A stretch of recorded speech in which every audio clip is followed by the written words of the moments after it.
ప్రియమైన సహోదరి సహోదరులారా, ఎంతో ధన్యత, ఎంతో ఆనందం, హృదయానందం వచ్చి ప్రార్థిస్తే, అమ్మ చెంత కొంత సమయం వెచ్చిస్తే, మరి ముఖ్యముగా మ్రొక్కులు చెల్లించుకొని వీలైతే మ్రోకాళ్ళ మీద కూడా నడుచుకుంటూ ఆ అమ్మ దగ్గరికి చేరటం అనేది గొప్ప ధన్యత. నీకు నాకు సమయం ఉన్నది, సౌలభ్యం ఉన్నది, స్తోమత ఉన్నది, ఇక్కడికి రాగలిగాము. ఇక్కడ తల్లి దీవెన పొందుకోవటానికి ఆస్కారం కలుగుతుంది. మ్రొక్కులు చెల్లించుకుంటూ ఉన్నాం. నీకు నాకు సమయం ఉన్నది, స్తోమత ఉన్నది. మరి రాని వారి పరిస్థితి ఏమిటి? ఇక్కడికి వస్తేనా తల్లి ఆలకించేది? ఇక్కడికి వస్తేనా దేవుడు మేలులు చేసేది? మరి రాని వారు ఎలా మ్రొక్కులు చెల్లించుకుంటారు? రాలేని వారు ఎలా దేవుని యొక్క మేలులు పొందుకుంటారు? అది సాధ్యమేనా? ప్రియమైన సహోదరి సహోదరులారా, ఇప్పటికీ కూడా దేవాలయాలు లేని గ్రామాలు ఉన్నాయి. ఇప్పటికీ కూడా ప్రతిరోజు పూజలు లేని దేవాలయాలు, సంఘాలు ఉన్నాయి. ఇప్పటికి కూడా కనీసం ఆదివారం ఒక్క పూజ లేని గ్రామాలు కూడా ఉన్నాయి. మరి వాళ్ళు ఎలా పూజ సమర్పిస్తారు? ఎలా ప్రార్థించగలరు? ఎలా ప్రభు యొక్క మేలులు పొందగలరు? గుడి లేనంత మాత్రాన నేను పూజ లేదు కదా ఇంట్లో కూర్చుంటారా? మా ఊర్లో ఈరోజు పూజే లేదు కాబట్టి నేను ప్రశాంతముగా టీవీ ముందు ఉంటాము అంటారా? ఒక్కసారి ఆలోచింతురుగాక. ప్రియమైన సహోదరి సహోదరులరా, గుడులు లేవు, గోపురాలు లేవు, పూజా బలులు లేవు, దహన బలులు లేవు, అర్పించే యాజకుడు లేడు, నడిపించే నాయకుడు లేడు. ఆ కాలంలో అదే అజరియా కాలము. అదే పరిస్థితిని ఈనాడు గుడులు లేని గ్రామాలు ఉన్నాయి, పూజలు లేని గ్రామాలు ఉన్నాయి. వారి పరిస్థితినే అజరియా ఎదురవుతుంది ఆయనకి. ఏమంటున్నాడు?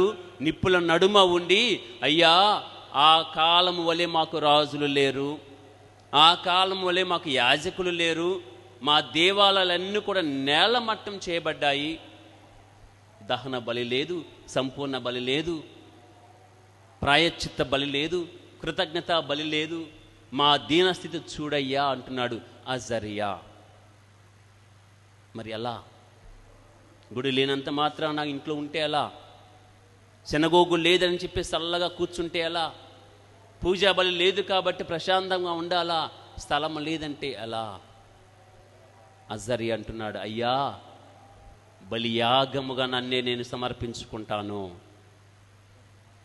నేనే బలి వస్తువుగా మారిపోతాను. గుడి ఎందుకు? స్థలం ఎందుకు? పూజలు లేకపోతే నేను ప్రార్థించలేనా? పూజ లేనంత మాత్రం నన్ను నేను సమర్పించుకోలేనా? అందుకనే అయ్యా ఇప్పుడు పూజలు లేవు, యాజకులు లేరు, గుడులు అసలే లేవు, దేవాలయాలు లేవు, కానీ నన్ను నేను నీకు సంపూర్ణంగా సమర్పించుకుంటాను. నా పరిపూర్ణమైన హృదయాన్ని నీకు సమర్పిస్తాను, స్వీకరించు అంటున్నాడు అజరియా. అలాంటి భక్తి నేటి క్రైస్తవునికి కావాలి.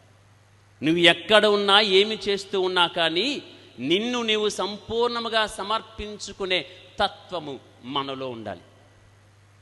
అదే ఇర్మియా రాసిన గ్రంథములో 7వ అధ్యాయం 22వ వచనంలో వాక్యం సెలవిస్తున్నది. నాకు దహన బలి అక్కరలేదు, ధనధాన్యములు అక్కరలేదు, నువ్వు సమర్పించే పశుభక్షాలు నాకు అక్కరలేదు, నిన్ను నీవే సమర్పించుకో. ఆయన కోరేవాడు కాదు. దానినే రోమాపత్రిక 12వ అధ్యాయం 1వ వచనములో పౌలు గారు మరొకసారి స్పష్టంగా చెప్తారు, సజీవ యాగముగా నిన్ను నీవు సమర్పించుకో. ఎక్కడ ఉన్నా పర్వాలేదు. ప్రార్థించాలనే మనసు ఉంటే నువ్వెక్కడైనా ప్రార్థించవచ్చు, ఎక్కడైనా ప్రభు యొక్క మన్నన పొందవచ్చు. ప్రియమైన సహోదరి సహోదరులారా, ఒక్కసారి ఆలోచన చేయండి. నిప్పుల నడుమ ఉండి అజరియా ఎలా ప్రార్థించగలిగాడు?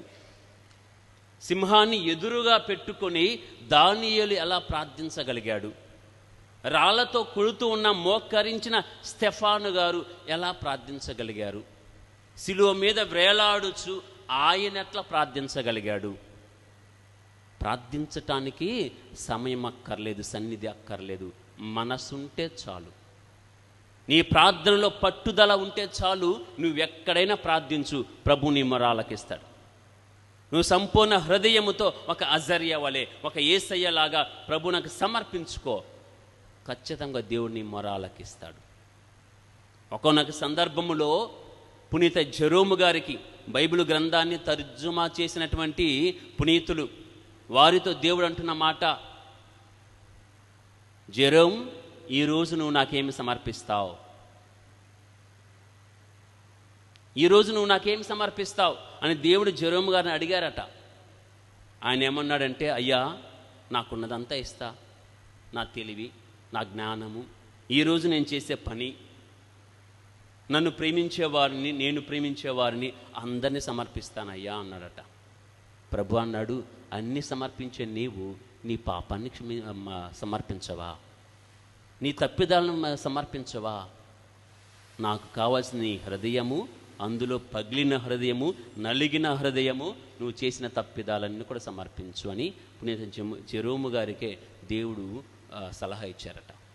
ప్రియమైన సహోదరి సహోదరులరా, ఇది పుణ్య సమయం, తల్లి సన్నిధిలో గడపటం. అజర్యాను గుర్తుపెట్టుకుందాం, సౌకర్యాలు లేకపోయినా ప్రార్థించగలగాలి. దానియేలును గుర్తుపెట్టుకుందాం, స్టెఫాను గారిని గుర్తుపెట్టుకుందాం. ఆ యేసయ్యని మనసులో ఉంచుకొని వాళ్ళకున్న ఆ సమర్పిత హృదయాన్ని నాకు దయచేయమని ఆ ప్రభుని వేడుకుందాం.